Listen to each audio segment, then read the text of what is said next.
ঈদ মোবারক, ঈদ মোবারক। ঈদের তৃতীয় দিন চুলা বাগিবাড়ি স্কুল মাঠে এক বিরাট ফাইনাল ফুটবল খেলা শান্তিপূর্ণভাবে হাজার হাজার দর্শক উপভোগ করেছে। খেলায় অংশগ্রহণ করেছিল বকচর ফুটবল একাদশ বনাম দক্ষিণ মাদুশাল ফুটবল একাদশ। খেলার রাজা ফুটবল। আর এই খেলাটি যখন মাঠে গড়ায় তখন বৃদ্ধি পায় খেলোয়াড় এবং দর্শকদের মনোবল। যুগের পর যুগ ধরে পৃথিবীর বিভিন্ন অঞ্চলে এই ফুটবল খেলাটি অত্যন্ত জনপ্রিয়। বিশ্বকাপ ফুটবল পৃথিবীর শ্রেষ্ঠ একটি খেলার আয়োজন। আর ফুটবল খেলার গুরুত্ব এবং প্রয়োজনীয়তা সারা বিশ্বেই রয়েছে এবং সেই ফুটবল খেলার দর্শক শত শত এবং হাজার হাজার ছাড়িয়ে যায়। ফুটবল খেলাটি একটি দর্শক প্রিয় এবং দর্শকদের মনোরঞ্জন করার মতো একটি খেলা।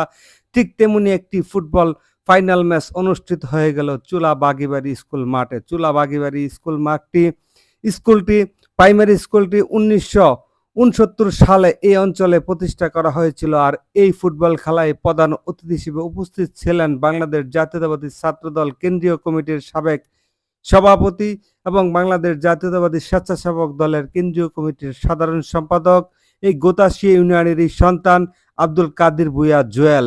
আপনারা দেখতে পাচ্ছেন খেলার শেষ অংশে যখন রেফারি শেষ বাঁশিটা বাজিয়েছিল, উৎসুক দর্শক তাদের খেলার যে বিজয় লাভ করেছে সেই জন্য আনন্দ উল্লাস করতেছিল।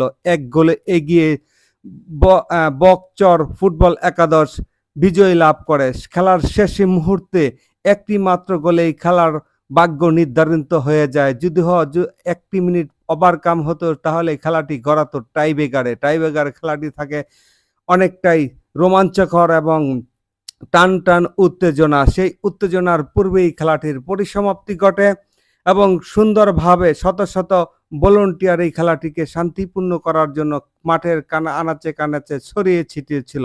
খেলার শেষ আর্ধে একটি মাত্র গোলে খেলার ভাগ্য পরিবর্তন হয়ে যায়। আপনারা দেখতে পারতেছেন এখন পুরস্কার বিতরণী করবেন প্রধান অতিথি, পুরস্কার বিতরণ করছেন এবং খেলার রেফারি ছিলেন সেলিম আহমেদ। তিনি ছিলেন প্রধান রেফারি এবং সহকারী ছিলেন রানা। প্রত্যেককেই পুরস্কার দিয়ে সংবর্ধনা জানানো হয়, যেহেতু তারা শান্তিপূর্ণভাবে খেলা সম্পূর্ণ করার ক্ষেত্রে রেফারি দ্বারা গুরুত্বপূর্ণ ভূমিকা পালন করেছিল। তাদের নিরলস চেষ্টা এবং সততার মাধ্যমে খেলাটি সুন্দরভাবে সম্পূর্ণ হয়।